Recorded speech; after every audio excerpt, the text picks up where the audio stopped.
Hey guys, how's it going? Hope you're all keeping well, and welcome to this video looking at PyTest coverage.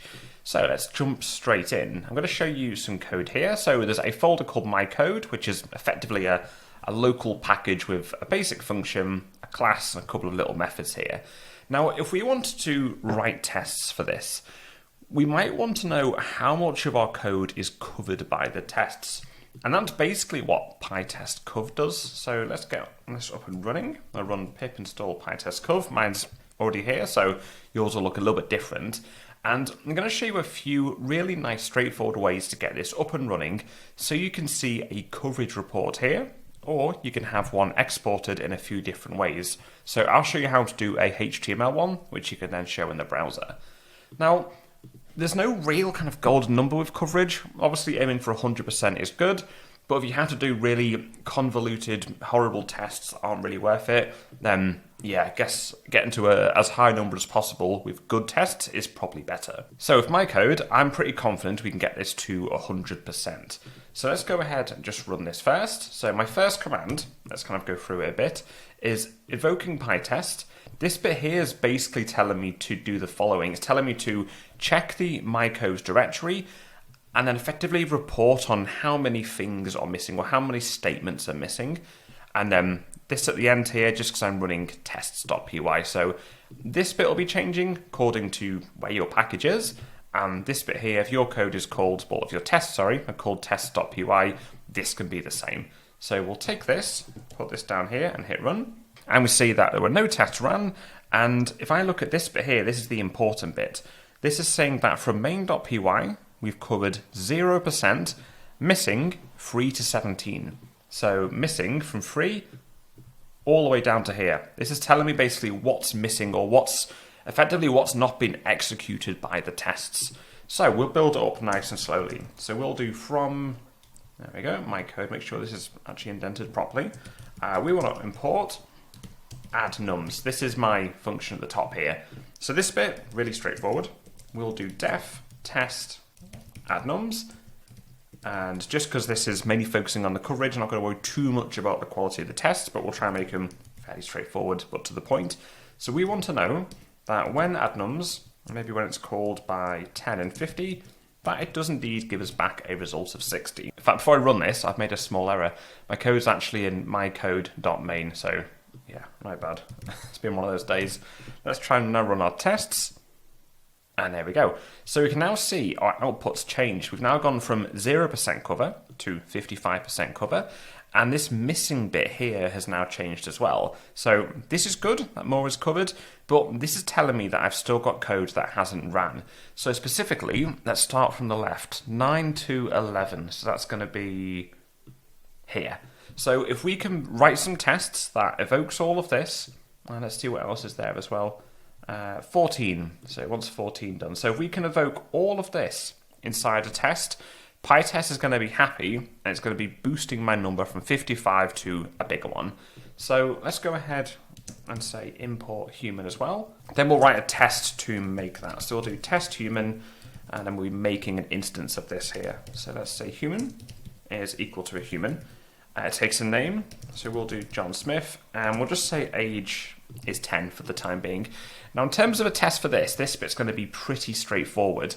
All we can do is test the attributes on the other side. So name is going to be name, but in the title case, so that's an easy one. We can say assert human.name is going to be equal to John Smith like this here. Make sure you do your 2 equals like I've just forgot to do. We'll then assert that human.age. Now this here, this just gets passed straight through. There's no changes to this at the moment. So we want to see that this is 10 on the other side. However, our day's age is a little bit different. So it's doing age times 365. I know this doesn't account for leap years, but I don't really care at the moment. So we'll do human.day's age. And let's see what we're doing here. We're doing 10 times 365, so that's going to be 3650. Let's run our test again. Okay, this is looking much better. We've now gone from 55 to 91%, and we're only missing one statement, 17. And let's have a look at that. That is indeed this guy here. So what we could do for this is go ahead and take this down here. I know I've got a bit of replication, but that's okay for the time being. Let's call this method, or test human method. And then underneath we want to then do human dot, and it's going to be show stats as a method is equal to something. Now let's go see what that something is. This is returning an f string with name, self.name, age, self.age.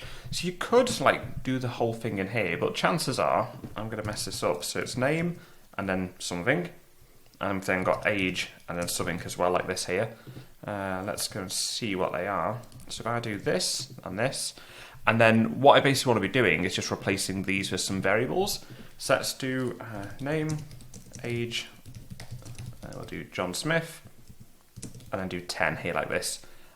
Put F in there, name here, age here. I'll be happy if I get this right first go. Let's give it a try. Okay, what's it missing? Let's have a look. Oh yeah, so there's a comma here just after the name. That's why the test has failed, but there we go. At least we can see how the tests are doing their job. Let's run that again. Cool, now they pass. And we can see we've also got 100% coverage. Now, of course, there's a few different ways you could do this. You could pass this in as a parameter at the top, but I think just to get the point across of what this actually looks like, this is just a really simple, straightforward way of showing how coverage works. So just to reiterate, coverage basically counts as when the PyTest runs through certain lines of your code. So if we didn't do this, for example, here, hit run again, we've now gone down to 91% because PyTest knows that this bit here, like this add nums function, this hasn't been executed, so therefore we're going to be minusing that from the overall percentage. However, we bring it back, PyTest is now executing all of my code, and we are good to go. So it's as simple as that. Just show you the command one more time. We're simply invoking PyTest, we pass in the name of the package or the name of the folder you want to run, and this bit here is basically telling us effectively what's missing. So in this case, it's just saying, yeah, here's how many statements there are, here's how many have been missed, here's the percentage of that's been covered, and here's the lines, if any, that are going to be missing.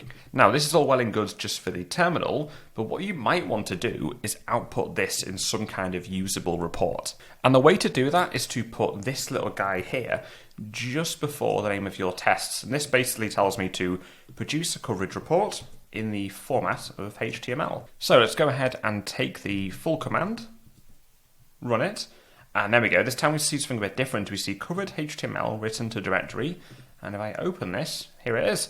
So what you can do, if you open your web browser, let's do file open, and open this index.html, you're going to get nice little reports to see in the browser. And if I open mine, we can see basically what we saw earlier, but just in a nice HTML report, which is kind of cool. So we see files, functions, we see classes like this, and this just breaks down all of the bits on your code, and you can see, my code.main, we can see 100%, we see the total here. So if you're working with a much larger package, this would basically just list all the files, this would list all your functions, this would then list all the classes here. So it's a nice sort of visual, straightforward way to go and see this. So this would be useful if you're working in a big group of developers and you want a nice way to share the coverage amongst yourselves. Maybe you're all writing tests. You could easily share this and you could easily go through and see what files, functions, and what classes are covered by your tests. So we'll wrap this one up here. Just to recap, we've pip installed pytest-Cov. And running these commands, we can basically run our tests exactly the same as before, but we can also add in a bit of logic to say, okay, for all my code, how much of it am I actually hitting? And then at the end, show me a percentage, show me what statements are missing, if any. And then if we want to, we can go ahead and run some additional parameters like this here, like report HTML. And this will produce a nice little package of HTML files.